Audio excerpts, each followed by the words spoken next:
Hurmatli yig'ilish qatnashchilari, bugun yig'ilishimizning asosiy maqsad bizga biriktirilgan mahallada ishsiz aholilarning bandligini ta'minlash, kreditga bo'lgan ehtiyojini o'rganish, bizada bor produktlar bo'yicha qisqacha ma'lumot berib o'taman.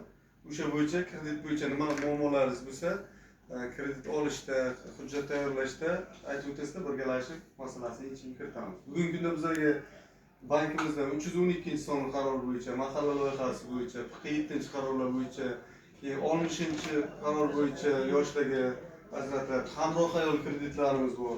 Shulardan qisqacha ma'lumot berib o'taman. 312-sonli qaror bo'yicha 300 million so'mgacha maksimal summa kredit mablag'i ajratamiz. 100 million so'mgacha zalogsiz kompaniyaning kafilligi asosida 20% dan 7 yilgacha muddatga 3 yilgacha imtiyoz dovri bilan. Bunda xizmat ko'rsatish, chorvachilik, kamida 2 va undan ortiq bo'sh ish o'rinlari yaratadigan tadbirkorlarimizga ajratamiz. Bunga yangilik kiritildi.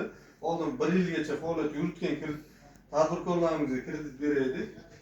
Bugungi kunda 2026-yildan oilaviy tadbirkorlikdan kredit mablag'i olib, namunali foydalanib, maqsadli ishlatib, kreditni yopgan bo'lsa, o'shalarga yangi xususiy firmani yatibdimi, yuridik korxona ochsa, kredit mablag'i ajratishga bizga ruxsat berilgan.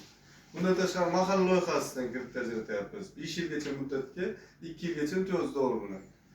Bunga 25% dan plastik kartaga ko'chirib beriladi. O'zini o'zi band qilgan fuqarolarimizga. O'zini o'zi qanaqa yo'nalishda, masalan, xotin-qizlarimiz bo'lsa, tikuvchilik yo'nalishida o'zini o'zi band qilish mumkin. Milliy pishiriq ishlab chiqarish bo'yicha bo'lishi mumkin.